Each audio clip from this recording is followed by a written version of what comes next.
today's grand round, I will make a brief introduction.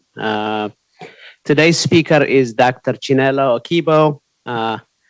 Most of you know her. Dr. Okigbo is Assistant Professor of Medicine and Associate Program Director for Endocrinology Fellowship and Associate Program Director for Research for Internal Medicine Residency.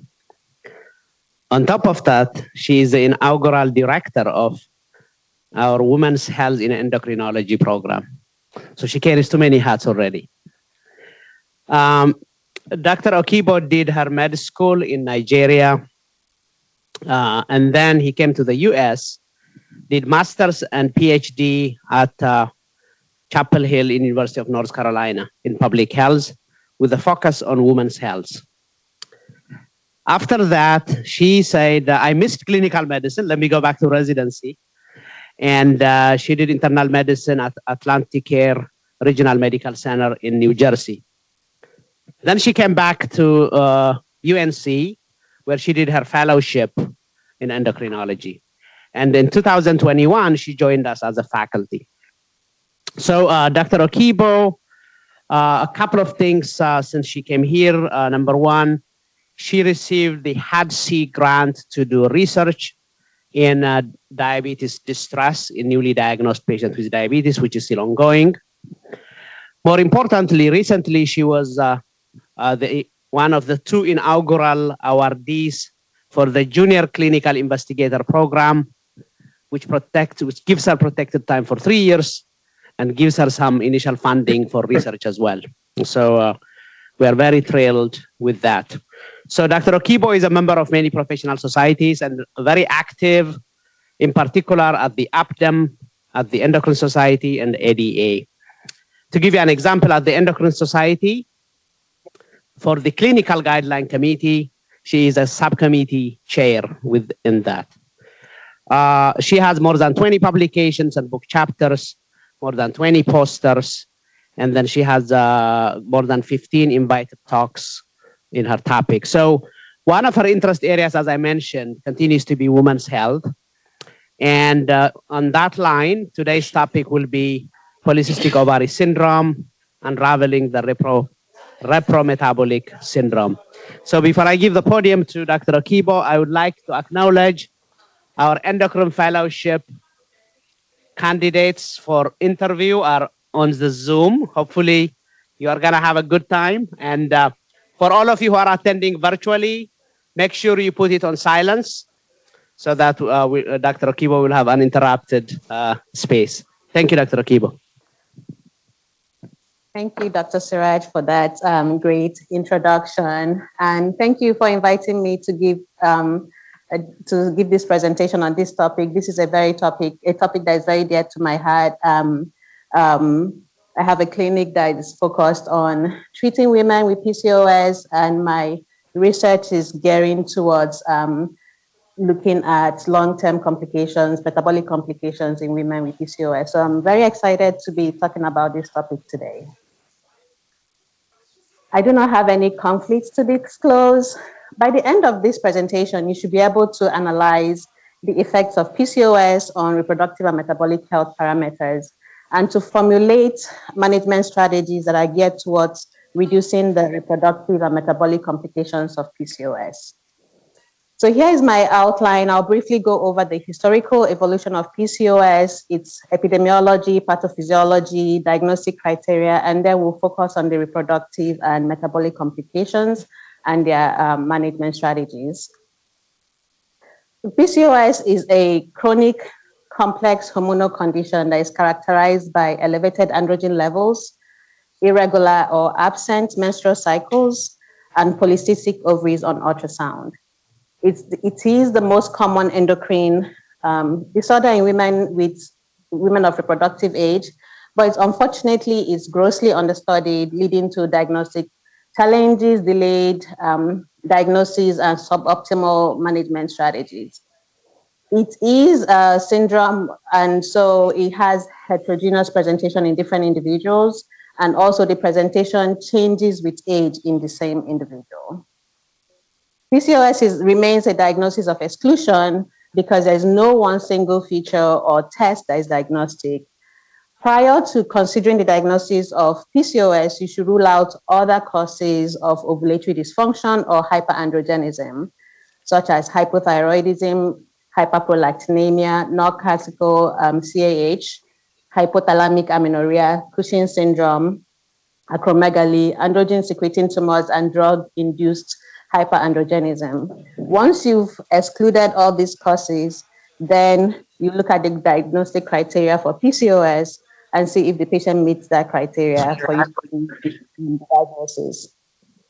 PCOS affects several systems, including the reproductive, metabolic, psychologic, dermatologic, oncologic. So it's really a syndrome that can affect every aspect of a woman's life. It's quite common with a global prevalence ranging from 10 to 13%, but it can be as high as 20% in some population studies. And it depends on the diagnostic criteria that you use. And I'll talk more about the different diagnostic criteria that we have and also the population that you study. There are ethnic and geographic variations. The prevalence is higher in Southeast Asia and Eastern Mediterranean region. But in the US, the prevalence is highest among Hispanic women, followed by African American, and then the lowest rates are in Caucasian women. It's considered a heritable disorder because of familial clustering, and studies have shown that daughters of mothers with PCOS are 5 times higher risk of developing PCOS, and even the male relatives, so sons and brothers of women that are affected by PCOS have all the metabolic and hormonal abnormalities that are seen in women. So we have the male phenotype of PCOS. The history of PCOS have spanned several decades, several centuries actually. The earliest description of symptoms resembling PCOS date back to 400 BC, where Hippocrates described women with irregular cycles, masculine appearance, and reduced fertility. So this is one of the earliest documentation of symptoms of PCOS. In 1721, an Italian scientist and physician, Antonio Vallisneri, described an infertile married woman with enlarged ovaries that were shiny with a white surface and the size of kidney eggs. So these are when you look at the gross anatomy of a polycystic ovary, that is exactly how it looks. This account is described as the earliest documented cases of ovarian abnormalities that are consistent with PCOS. In 1844, Sherio and Witansky described ovaries with fibrous sclerotic lesions and follicular cysts. So all of these are things how we know PCOS appears in modern times. So PCOS have been seen in women for many centuries. However, the modern understanding of PCOS began to take shape in the 1930s when Stein and Leventhal published a landmark paper describing 7 women with amenorrhea, hirsutism, and enlarged ovaries with multiple small follicles. This work led to the condition being named Stein-Leventhal syndrome because they were the ones that really published and described the syndrome. And the name stuck around till the late 1980s when it was changed to PCOS. The understanding of PCOS continued to evolve through the 20th century and with the discovery of hormonal abnormalities in the 1950s to 1960s and discovery of the endocrine, metabolic, and physiologic effects in the 1980s. However, it wasn't until 1990 when the NIH developed the first diagnostic criteria, which included irregular or absent menses, together with clinical or biochemical evidence of hyperandrogenism. And this was when the WHO, the World Health Organization, included an ICD code for PCOS. The Rotterdam criteria was developed in 2003, and it added a third criterion, which is the polycystic ovary seen on ultrasound. So for the Rotterdam criteria, you have to have 2 out of the 3 conditions to be diagnosed with PCOS. Any permutation of the 2 criteria, and I'll show you a table later on, is allowed. In 2006, the Androgen Excess Society came out with their own criteria They adopted the Rotterdam criteria, but they emphasized that you must have hyperandrogenism for you to be diagnosed with PCOS. So it has to be hyperandrogenism plus ovulatory dysfunction, or hyperandrogenism plus PCOM, polycystic ovarian morphology, for you to make a diagnosis of PCOS. However, the most recent guideline that we have was developed in 2018 and by multiple international organizations that came together, including the Endocrine Society, where they again agreed on the Rotterdam criteria, but the difference was based on age. So if you're less than 18, we cannot use polycystic ovarian morphology as a criteria to give you PCOS diagnosis, because if you're within 8 years of menarche, it is physiologic to have multiple cysts on your ovaries. So we cannot use that as a diagnostic criteria to avoid overdiagnosis. But if you're over 18, then that can be a criteria. In 2023, they updated this guideline, and now we've added another hormone, the anti-Mullerian hormone, as one of the diagnostic criteria in place of the polycystic ovarian morphology on ultrasound. So if a patient cannot get ultrasound, we can use AMH level as your third criteria for diagnosing PCOS.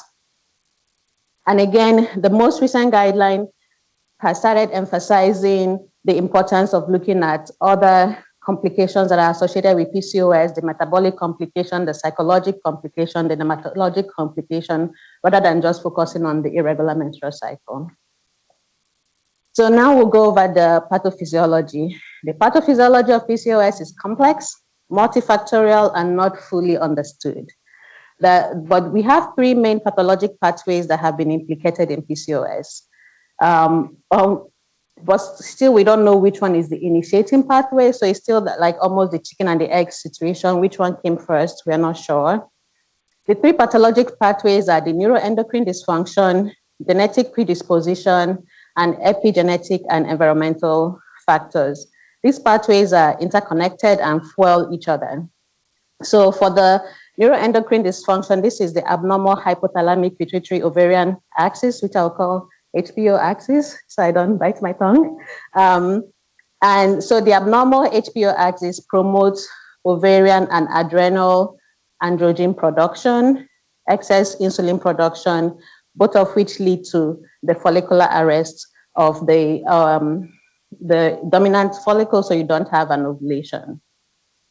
There are several gene analysis and genome-wide association studies that have implicated about 19 gene loci to be involved in the PCOS pathology. These loci are typically in the neuroendocrine or metabolic or reproductive pathway, such as mutations with the FSH and LH receptors, or mutations with the insulin receptors or androgen receptors, and also mutations in genes that encode for in the steroidogenesis pathway, such as the cytochrome P11A, cytochrome P17A1.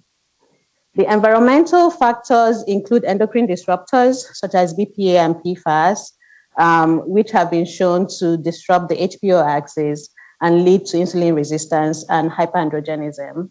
Also, if a woman has high level androgen during pregnancy, that high androgen levels causes some epigenetic changes in the fetus and increases their risk for metabolic and reproductive complication, both in the female and male fetus.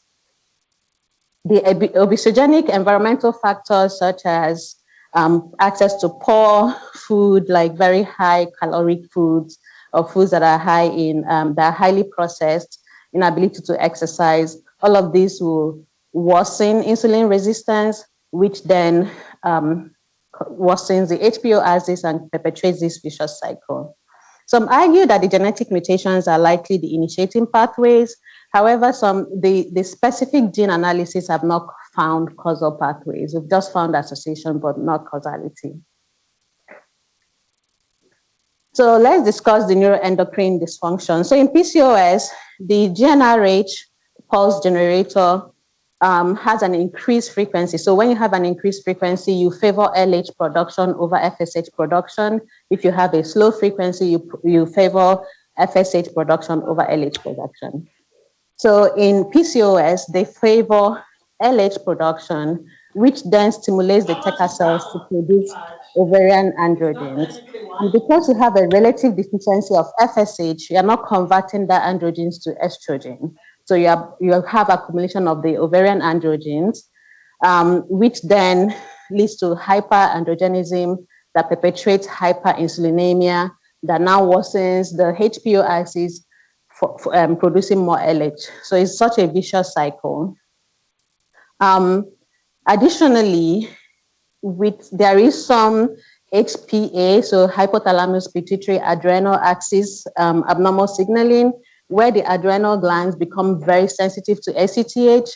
And so they are producing, the women with PCOS tend to produce more cortisol and adrenal androgens as well. So it's not just coming from the ovaries.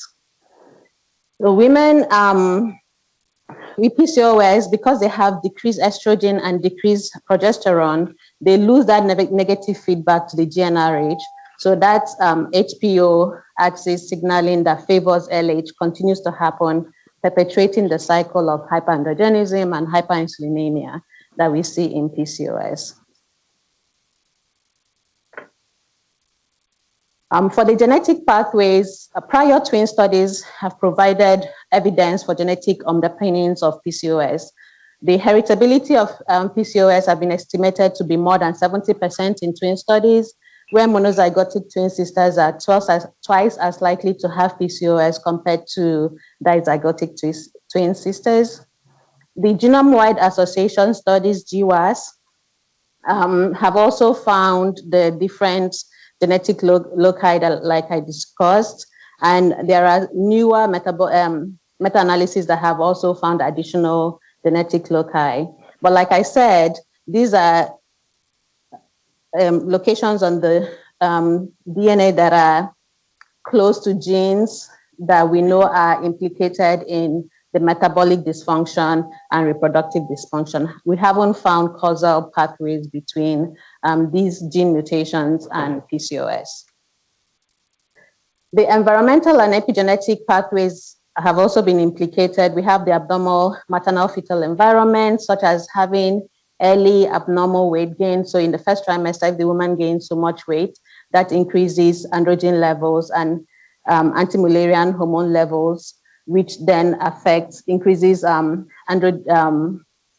androgens in utero that causes epigenetic changes in fetal development. And this has been confirmed with analysis of cord blood of neonates of PCOS mothers, where they've seen epigenetic signature that are associated with increased metabolic, reproductive, and neuropsychotic disorders in the cord blood of babies of PCOS mothers. And again, like I discussed, episogenic factors increase insulin resistance, which then perpetuates the HPO axis signaling, and things like microplastics and nanoparticle and endocrine disruptors have also been implicated. So to summarize, these pathologic pathways interact in complex ways, creating a self-reinforcing cycle that perpetuates the syndrome. The relative contribution of each pathway, it varies amongst individuals, and which is why we have a heterogeneous presentation of PCOS in different individuals, but also within the same individual over time, the presentation of PCOS changes. So it's very important for us to be discussing the pathogenesis of PCOS because it's leading to development of targeted therapies that we can use to treat PCOS. So now let's discuss the diagnostic criteria. Like I mentioned, the first set of diagnostic criteria were developed in 1990 by NIH, and this was during the first international conference of PCOS. They surveyed the attendees and asked them how they diagnosed PCOS. And so the NIH criteria was really a consensus from the survey responses. And so it's a majority opinion, not really based on evidence. The NIH criteria requires the presence of hyperandrogenism and chronic anovulation. It's very restrictive. It has a very high specificity but low sensitivity. So we tend to miss a lot of women with PCOS using the NIH criteria. The Rotterdam criteria was developed in 2003, and this was where they got experts from different countries and they looked at the data to come up with the criteria. And they require you to have 2 out of the 3 criteria, so clinical or biochemical evidence of hyperandrogenism, ovulatory dysfunction, or polycystic ovary morphology on ultrasound. 2 out of the 3, you can meet the criteria for diagnosis. And then the androgen excess requires you to have androgens plus 1 of the other 2 to meet the diagnosis. But regardless of the diagnostic criteria you choose, you have to rule out other potential differentials of hyperandrogenism and ovulatory dysfunction before you can move forward. So in 2018, several countries, including the US, several countries in Europe, Australia came together to develop the first international guideline on how to diagnose PCOS, and it was updated in 2023. And the key thing is that, they now require a stepwise diagnosis strategy for you to make a diagnosis. So first of all, if the patient has irregular cycles and clinical hyperandrogenism and you've excluded other causes, then the patient has PCOS. You can make the diagnosis. If they don't have clinical hyperandrogenism and you have a high suspicion for hyperandrogenism, you can go ahead and get testosterone levels. If the testosterone level is normal, then get DHEAS or androstenedione to see if you can find a biochemical evidence of hyperandrogenism. If they only have either of the 2, so either the irregular cycle or hyperandrogenism, that's when you go ahead and get an ultrasound. Or if you cannot get an ultrasound, you get anti-Mullerian hormone to help you get that second criteria to meet the diagnosis. So in this table, I've included the definition of the different criteria. So for ovulatory dysfunction, which will be irregular cycle, it's a cycle length that is less than 21 days or greater than 35 days, or if you've had less than 8 cycles in a year. For clinical hyperandrogenism, it's hirsutism, acne, or alopecia. Hirsutism is more predictive of biochemical hyperandrogenism. However, if you have a patient with ethnic variation where they have more hair, then hirsutism is not as specific. In that situation, you use acne. So if you have a woman from Southeast Asia, instead of using hirsutism as your criteria for clinical hyperandrogenism, use acne. And biochemical hyperandrogenism is total testosterone that is measured using the tandem mass spectrometry, because this is the highest quality assay that we have for testosterone. You should use a calculated free testosterone using the total and the sex hormone binding globulin. But if you have the availability to do equilibrium dialysis, then you can use that free testosterone. Like I said, if testosterone is not elevated, you can get the androstenedione or the DHEAS. And then ultrasound evidence of polycystic ovaries. A lot of women have multiple cysts. So women will come and tell, oh, I have multiple cysts. I've been told I have multiple cysts. It's not just multiple cysts. In PCOS, you have to have more than 20 cysts in one ovary for us to say that this is PCOS, or if the ovarian volume is more than 10. So this is very important when you're looking at ultrasound, because if you have 1 or 2, 3 cysts, that can be physiologic. And so this is the first figure A is the gross anatomy of ovary with multiple cysts. And you can see it looks like what was described centuries ago. And then the set B is the transvaginal ultrasound of PCOM, is typically described as the string of pearls. And C is a low power micro photograph of a polycystic ovary.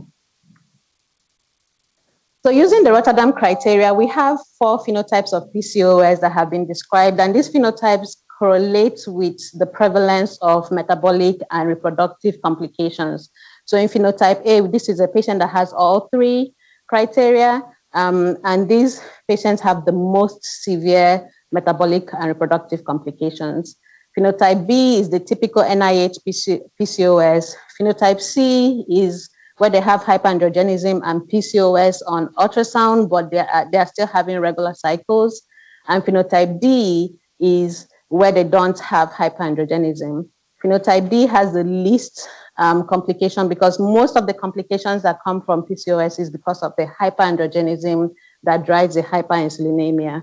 So when you don't have the hyperandrogenism, you don't have a lot of the complications of reproductive and metabolic complications.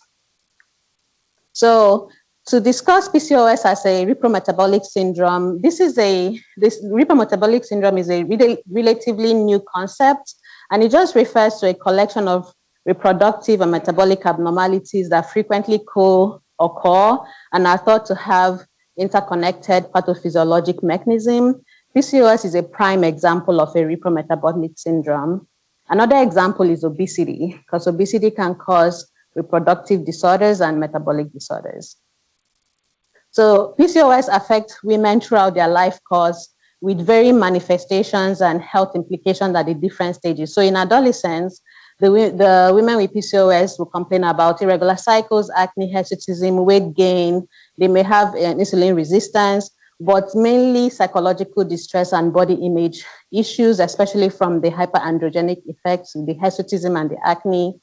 In those who are aged 20 to 50, their main concern is usually fertility, because that's when they are trying to start a family and they're finding that they are infertile or subfertile. And also, even though when they get pregnant, they have increased risk of pregnancy complications like gestational diabetes, gestational hypertension, preeclampsia, preterm delivery. And they have a higher rate of cesarean delivery as well. And then in that same age range, so 20 to 50, that's when they have worsening hirsutism and acne, worsening weight gain. They develop lipid disorders, they develop fatty liver disease, anxiety and depression. In the postmenopausal stage, those ovulatory dysfunction and hyperandrogenic symptoms tend to get better. However, the complications, the metabolic complications and the oncologic complications, that's when they are more prevalent, is in the postmenopausal stage. So women with PCOS throughout their life course will have increased healthcare utilization and costs. And so they require a lot of ongoing management of symptoms. And these are women that we should really be focusing our attention on. Like I mentioned earlier, PCOS can affect several systems. I'm going to discuss the reproductive and metabolic complications. So the reproductive complications of PCOS is really a direct effect of the abnormal HPO axis and the androgen XX. About 70 to 80% of women with PCOS have ovulatory dysfunction, which presents as absent or irregular cycles. And this is what causes infertility and subfertility, with about 50% of women with PCOS having infertility. And PCOS is the #1 cause of infertility in women that don't ovulate. So when you go to fertility treatment, PCOS is usually the #1 cause for female infertility. Pregnancies in women with PCOS is now considered high-risk pregnancies, so you should be referring them to MFM, maternal fetal medicine. And women with ovulatory dysfunction have an increased risk of endometrial hyperplasia and cancer. Hyperandrogenism affects about 40 to 80% of women with PCOS, typically with hirsutism, acne, and androgenic hair loss. Like I said, hirsutism has the highest specificity, except in some ethnic groups where you use acne. One of the objective ways to measure hirsutism is with the modified Ferryman-Galway score, which you can get this graph online. But it looks at 9 different sections and you assign scores. Any score 4 to 6 or higher is considered significant for hirsutism. You can use the Ludwig scale to objectively estimate the hair loss. So it goes from stage 1, 2, and 3, with 3 being the most severe. And you can use these scales to monitor your therapy in women with PCOS. PCOS have been associated with an increase in endometrial cancer. Studies have shown that women with PCOS are 3 to 4 times more likely to develop endometrial cancer compared to the general population. They are also at a slightly higher risk of developing ovarian cancer, about 1.5 to 2 times the risk compared to the general population. The evidence between PCOS and breast cancer is still not clear. It's very conflicting. Some studies show increased risk, others don't. This meta-analysis from 2014 that looked at over 900 women with PCOS with 72,000 controls. In their sub-analysis of women aged 20 to 54, they found that PCOS was associated with 4-fold increase in endometrial cancer, 2-fold increase in ovarian cancer, but no increase in breast cancer.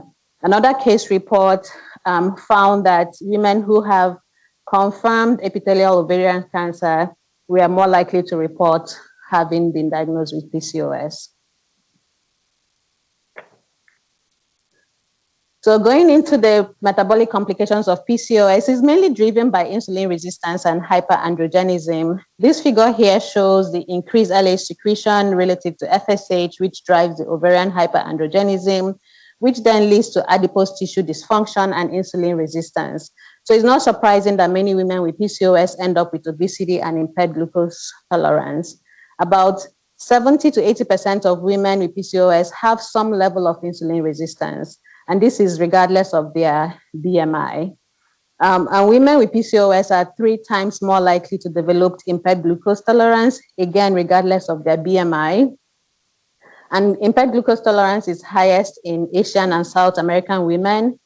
Women with PCOS, 50% of women with PCOS would develop type 2 diabetes before age 40. So we should be screening women with PCOS for diabetes at even an earlier age. And screening for diabetes is not with A1C because with insulin resistance, you tend to have more issue with prandial, postprandial hyperglycemia. So we should be using oral glucose tolerance tests to screen for diabetes in women with PCOS because A1C can be deceiving. And the genetic mutation with insulin receptors have been implicated in the insulin resistance in women with PCOS, which is why we find insulin resistance in lean women with PCOS. So it's not just through obesity, but it's through the mutation in insulin receptors.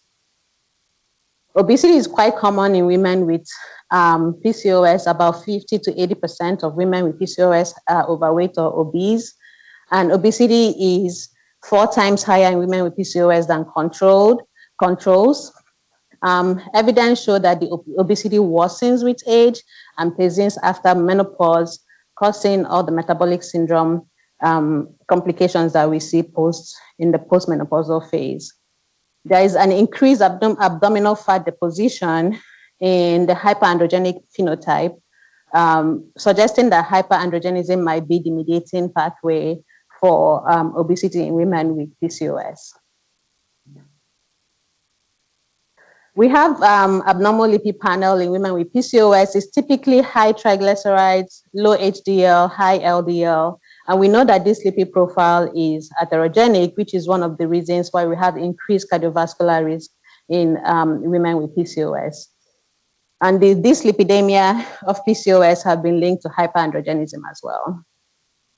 CVD is the leading cause of death in women in general, but in women with PCOS, because they have several cardiovascular risks, including insulin resistance, type 2 diabetes, dyslipidemia, obesity, hypertension, OSA, all of these increase their risk for cardiovascular disease.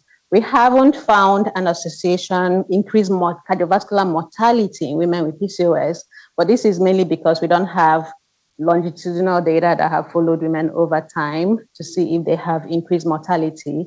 But a recent meta-analysis that compared women without PCOS to women with PCOS found an increased odds of ischemic heart disease, MI, and stroke. And even when you do a composite CVD score, the women with PCOS had increased odds ranging from about 1.2 to 2.5. And this was statistically significant, but like I said, mortality has not been linked. Cardiovascular mortality hasn't been found. The underlying mechanism for CVD in women with PCOS have been linked to obesity, endothelial dysfunction, increased aldosterone concentration, which has been linked to insulin resistance. Women with PCOS have increased prevalence of non-alcoholic fatty liver disease compared to the general population. About 40 to 50% of women with PCOS have NAFLD, and the risk with NAFLD in women with PCOS is about fourfold, 2.5 to fourfold in recent studies. We know that NAFLD is one of the top reasons for chronic disease and liver transplant, and NAFLD increases your CVD risk, so it definitely compounds the already elevated CVD risk in women with PCOS. So there is need for early detection of NAFLD in women with PCOS to guide preventive strategies. So going into the management, PCOS currently has no cure, but the goal of therapy is to control symptoms and reduce the risk of long-term complications. The management should be individualized, multidisciplinary, and the first line is always healthy lifestyle changes to prevent and treat comorbidities. The pharmacologic therapy is usually targeted towards reducing insulin resistance and high androgen levels. So when we start with the diet and exercise. We're endocrinologists, so we always start with diet and exercise. The recommended diet is a deficit of 500 to 1,000 calories per day, while the recommended exercise is at least 150, but 150 to 300 minutes of moderate intensity or 75 to 150 minutes of vigorous intensity exercise per week. And this regimen of the diet and exercise have been shown to lead to 5 to 10% weight loss. And that 5 to 10% weight loss have been shown to restore ovulation in women with PCOS within 6 months of losing the weight. So exercise and diet is definitely a viable option that have been shown to improve ovulation, reduce hyperandrogenism in women with PCOS.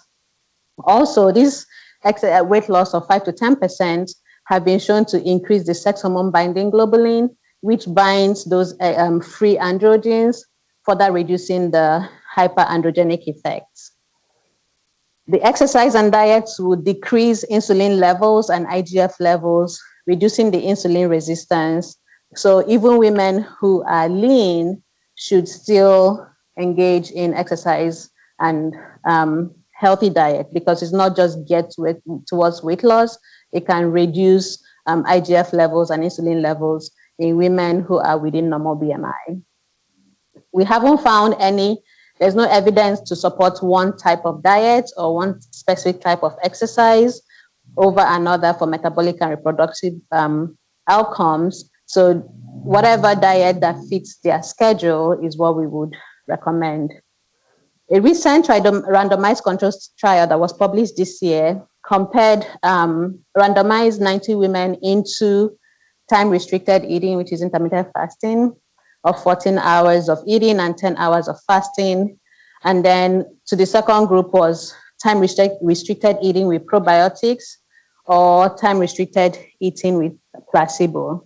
And they did this study over an 8-week period. What they found was that all of them lost weight. So those in the just the time-restricted intermittent fasting versus those that took placebo versus those that took a probiotic, they all lost weight of about 2.2 to 2.9 pounds over the 8-week period.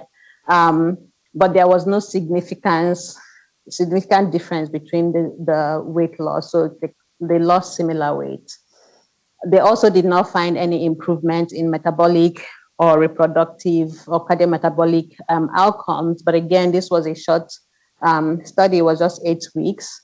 It will be interesting to see if they continue the study over a longer period of time, if we're going to see any improvements. When diet and exercise have not achieved the weight loss goals or the symptom control, you have to think about pharmacologic agents. Historically, we've used metformin, TZDs like pioglitazone, because they have been shown to reduce insulin resistance. But with the new use of GLP-1s, we've also looked at association of the effect of GLP-1 therapy on PCOS parameters. The two drugs that have been studied extensively will be liraglutide, that's Victoza, or semaglutide, which would be Ozempic or Wegovy. And they have been shown to reduce body weight, liver fat content, visceral fat, and postprandial glucose, which is the parameters that are seen in women with PCOS. So if they have this lipidemia, you should definitely treat them with statins, with the use of contraceptive. Because these women are younger, you should definitely start statin therapy, but you can give them contraception so that they don't get pregnant within that time period. If they have hypertension, definitely treat with antihypertensives as indicated. The combined oral contraceptive pill is the first-line pharmacologic agent for menstrual regulation and for hyperandrogenism. So when they come with hirsutism, acne, they have to go on birth control pills, the oral combined pills, because it helps to regulate the LH signaling, and it reduces the LH levels, reduces the symptom of hyperandrogenism and hyperinsulinemia as well. It regulates menstruation, so it helps to protect the endometrium, and also serves as a contraception for these women. If they need infertility treatment, then they may get some hormonal therapies for ovulation induction. So the treatment of ovulatory dysfunction in women with PCOS is dependent on if fertility is desired or not. So if fertility is not desired, then you use combined oral contraceptive pill as the first line because of its anti-androgenic effect, the effect on the GnRH, LH and FSH signaling, and the contraceptive benefits. If the woman cannot tolerate combined estrogen and progesterone, then you can give progestin-only pills because you really want them to shed that endometrium, or you can use progestin-releasing IUD. If fertility is desired, then treatment should be geared towards improving ovulation, which is through weight loss in women who are overweight or obese, metformin, letrozole, more so than clomiphene, and we have FSH analogs that can be used.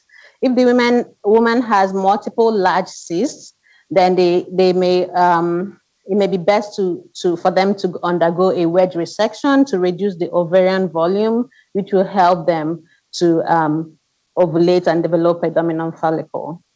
And IVF is usually the last option for fertility treatment. There have been several new studies, observational studies, looking at inositol therapy, and it's been mixed. So some studies have found that myoinositol promotes glucose uptake, peripheral glucose uptake, and improves FSH activity, while the D-chiroinositol reduces the insulin-associated androgen production by the ovaries. However, there are some studies that haven't found any significant difference. It doesn't hurt, so I do recommend this for my patients. The treatment of hirsutism is usually multi-step. You start with hair removal strategies like waxing, topical creams, and laser. If that is still not helping, then you can add OCPs, which are the first line therapy. Usually the OCP should contain about 20 micrograms of estradiol plus a progestin with low androgenicity, such as norethindrone. If they are obese or they have a lot of hair, you can go up to 30 to 35 micrograms of estrogen. If OCP hasn't helped with reducing the hirsutism, then you can think about adding an anti-androgen. But OCPs will increase the sex hormone binding globulin, which would decrease the free androgens, and will also decrease the adrenal androgen production, which will help to reduce the androgenic effects. Also, OCPs have been shown to inhibit the peripheral conversion of testosterone to the active DHT. So the women need to be on OCPs for at least 3 to 6 months. And if they still haven't gotten the cosmetic response they want, that's when we encourage adding anti-androgens like spironolactone. And you can also use finasteride for that as well because it's anti-androgen. You can add metformin and pioglitazone because of their insulin lowering effects, which will help to reduce the hyperandrogenism. If a woman cannot tolerate OCPs, you can go ahead and start spironolactone, but ensure that you have some form of contraception because they can get pregnant. You should definitely start to consider bariatric surgery in your patients who have not responded to diet and exercise and some of the pharmacologic agents. So if they haven't responded in 6 to 12 months and their BMI is more than 40, or they have a BMI of more than 35 with other obesity-related complications, you should definitely think about bariatric surgery. A recent randomized control trial found that women who got bariatric surgery were able to reduce weight, obviously, but then they developed spontaneous ovulatory cycles 2.5 times more than those who were on medical therapy for weight loss. So there's no evidence to support one particular form of bariatric surgery, so Roux-en-Y versus sleeve versus the other ones, but bariatric surgery have been shown to restore ovulation and to decrease the metabolic complications of PCOS. And we should be encouraging our patients who meet the criteria. We do have a women's health clinic, our EVMS Women's Health in Endocrinology Clinic. This is a clinic that manages several conditions, including menopause, menstrual disorders, hormone replacement therapies, endocrine disorders in pregnancy, but it's quickly turning into a PCOS clinic because of the burden of PCOS in our community. And so we have women come in their initial visits where we make sure we have an accurate diagnosis of PCOS. I know I see some of the residents and fellows who have been in the clinic with me. And so we usually will send out a lot of blood work the first visit, just making sure that we have the right diagnosis and ruling out all the other complications. But also we start to evaluate the PCOS complications, such as hyperlipidemia, insulin, impaired glucose tolerance, looking at some hypertension, obesity. We start to evaluate those complications.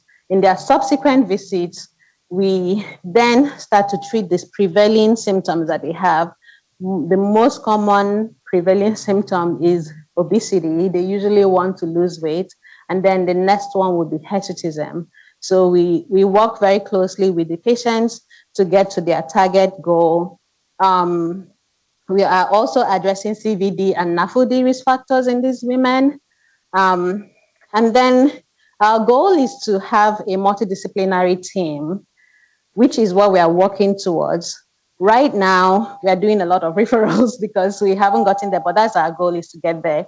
One thing that we are starting to tell these women, because I see 21, 20-year-old women who have PCOS, and nobody is talking about fertility to them. These are women who will wake up in their 30s and want to have kids, and then it becomes very difficult. So we're talking about freezing their eggs now, because the eggs they have now is the best quality eggs. The problem with PCOS is not the quantity of eggs. They have a lot of eggs because of the lot of follicles, but it's the quality of the eggs. So the earlier you can preserve that quality, the better.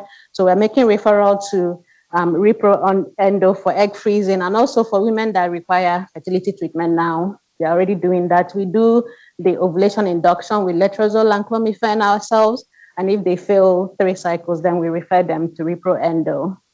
We're referring to sleep medicine to evaluate and treat for OSA and disordered sleep, because that increases their cardiovascular risk. We're referring to psych for mood disorders, because they do come with anxiety and depression and eating disorders and body image disorders. And then we're also referring women who we've tried different weight loss medication and it hasn't worked. We're referring them for metabolic surgery. So this is a resource that is available locally for our patients. So feel free to refer your patients to us. So PCOS research is growing. Ongoing research have focused on assessing genetic, epigenetic, environmental causal pathways. Right now we're no longer looking at associations. We're trying to see if we can find some causality.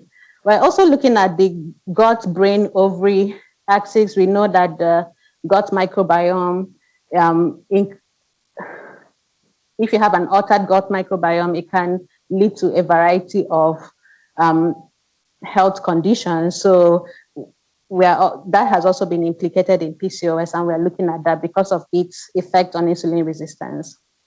So looking at neuroendocrine targets for treatment, there are several longitudinal studies that are currently starting looking at long-term effects of PCOS. And this is one area that I hoped that my junior faculty research career development grant that I got is towards developing a cohort of PCOS women locally that we can follow over time and look at their cardiovascular risk and NAFLD risk. So this is something that we are also doing locally. There's a lot of focus on prevention and early intervention, a lot of focus on looking at androgen receptor blockers for cardiovascular, reducing cardiovascular risk and also reducing NAFLD risk. So there's a lot of buzz around PCOS research, which is quite exciting. So to recap, PCOS is a complex condition that affects several systems, but today we really focused on reproductive and metabolic health. It's associated with insulin resistance, hyperandrogenism, and obesity. You have increased risk for type 2 diabetes, CVD, and NAFLD. The reprometabolic approach is essential when you're trying to provide a comprehensive care to an affected woman. And obviously looking at lifestyle interventions and personalized treatment plans is a way forward for treating these women. These are my references, and thank you for your attention. Thank you, Dr. Okigbo. That was great. So, opening for questions. Dr. Osman.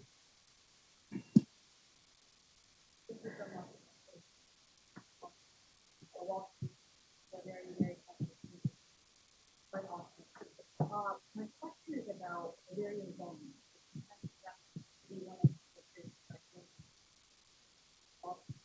Mm-hmm.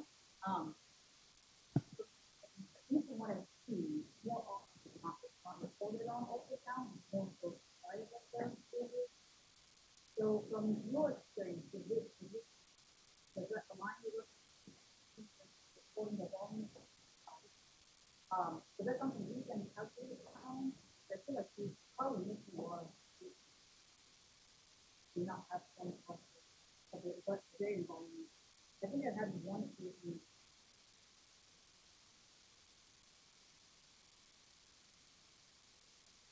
Otherwise, it's really just like. Yeah, that is very, very common, and I'm glad that you brought it up. A lot of transvaginal ultrasounds, the technicians usually just report there's ovary and it measures this, and this, and it doesn't report the volume. We can calculate the volume based on the three, if they do give us the three measurement, the length, the width, and the depth, we can calculate the volume ourselves. But the tricky thing is that they need to describe what they saw in the ovaries, because if you have a dominant follicle, the volume can go up to 12, 15, but it's because you have a dominant follicle in that ovary. It doesn't mean that you have multiple small. So if the person is close to ovulation, that can be why the volume is high. So we definitely in your order specify to describe whether they saw multiple cysts. We are working with the OB department just to have a very close referral system for our transvaginal ultrasounds, and they are going to dedicate to make sure that they report the numbers that we need. Yeah, I think maybe to make a brief comment, that's the most important one I was about to comment with that, which is if you are planning to develop a good, well-functioning, multidisciplinary center, one of the things is identify one or two ultrasound people who are focused on PCOS ultrasound, and then develop an agreed upon way of reporting it in a manner which makes sense. So you seem to be on the right track. We already met with them to talk about this. Yeah, great. We couldn't hear Dr. Osman's question. Can the audience have speakers or microphones? I don't know. We thought it was. You have to hold it, Dr. Thompson. Yeah. Can you hear me? on Yep. Zoom? Perfect. Okay, Yeah. thanks, Dr. Okigbo. That was a great talk. I kind of wish I'd had this at the start of my fellowship. So my question is in regards to patients with PCOS without obesity. A lot of what you mentioned as treatments for PCOS that involved weight loss improved reproductive parameters and menstrual cycles. But how do we treat the patients who aren't obese? Is there any benefit to using the medicines that we use in diabetes, like picotazone and metformin, in those patients? How else can we help them to regain ovulatory function? Yeah, good question.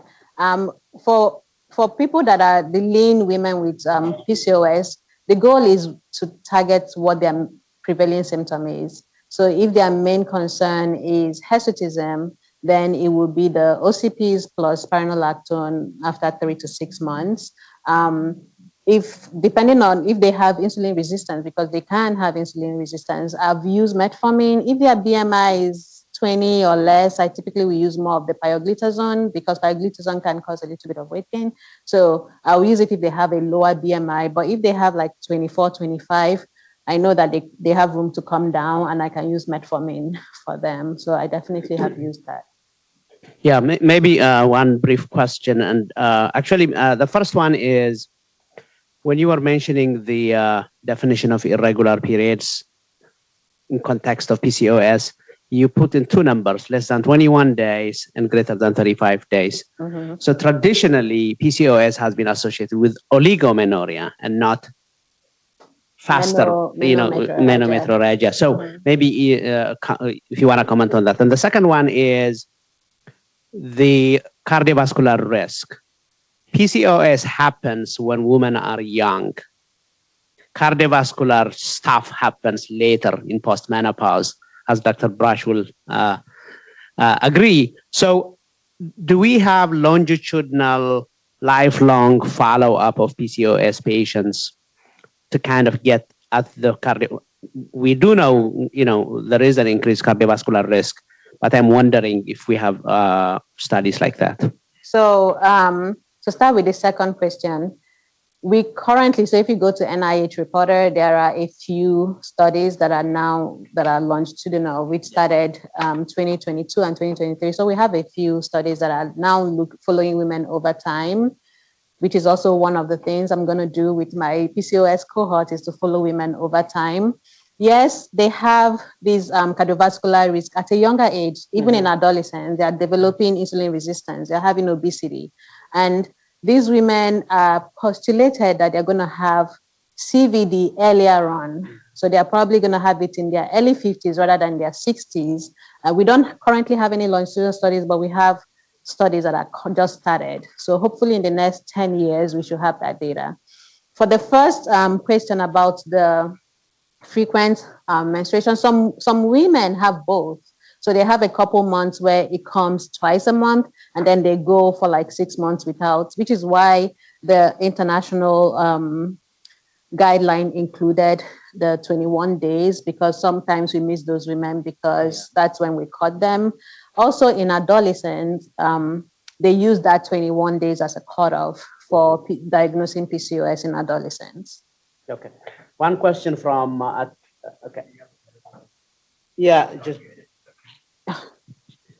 well, maybe briefly, this 1 minute.